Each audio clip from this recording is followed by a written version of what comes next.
Hi again. 12th of December. Wow. Time's ticking. Welcome back. In our post-Enlightenment age, we don't really think too much about looking at the signs around us and the phenomena that's going on in the natural world and trying to understand what those may be saying to us. Are they trying to tell us something? Is God trying to get hold of our attention and give us warnings maybe?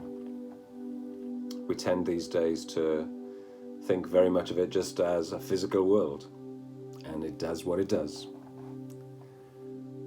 In ancient cultures, the natural world was simply a canvas, a blank page for God to be able to write on, to give us signs and to speak to us through it. The natural world was seen as having God as part of it, as interacting with it. So as much as God could send an angel or speak to us directly, he could just as easily use phenomena in the natural world to get the attention of people on this earth. So the natural world was one way in which God could give us warnings of what was about to come. And for those who were able to discern and understand the signs that were all around, they could predict some of the things that may happen. We've read a little bit in these 40 days about the Anglo-Saxon Chronicles.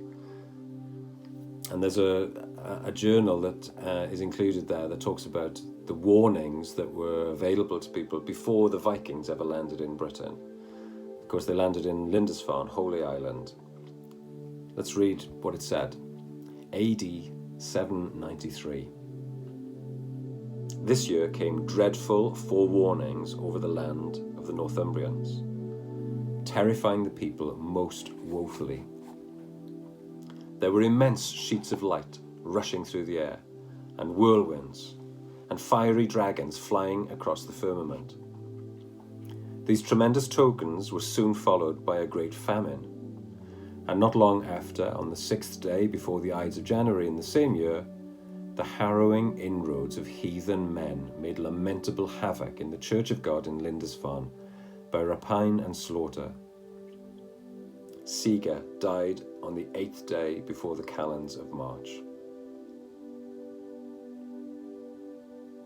I wonder what the Celtic Christians and maybe the Anglo-Saxons would have made of this year.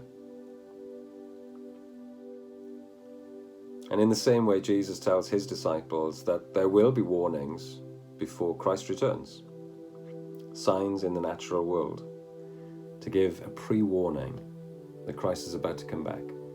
Will we be ready? Let's have a moment of contemplation, as usual.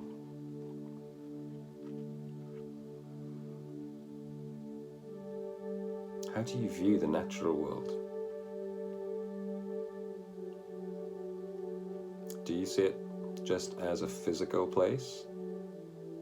Or could it maybe be a canvas for God to get our attention?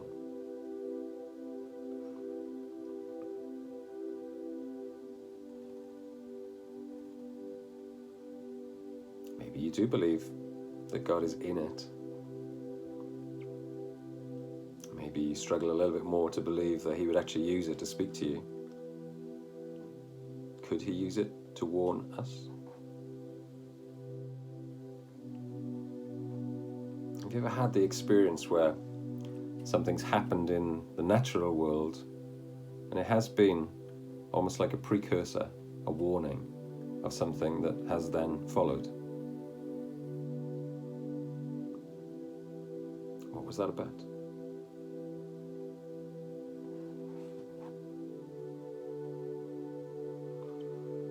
We'll read again from the Gospel of Luke, talking about the coming of the Son of Man. There will be signs in the sun, the moon, and the stars, and on the earth distress among nations, confused by the roaring of the sea and the waves. And let's pray.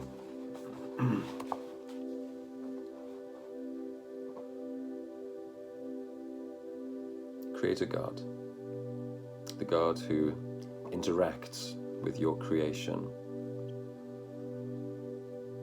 may I see your hand and your presence within the natural world around me.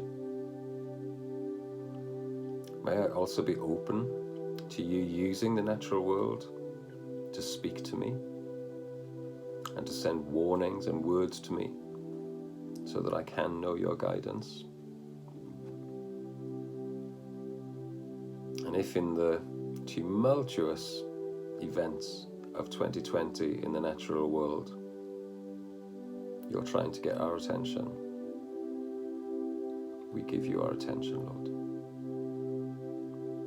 Draw us closer to you. Help us to hear what it is you have to say.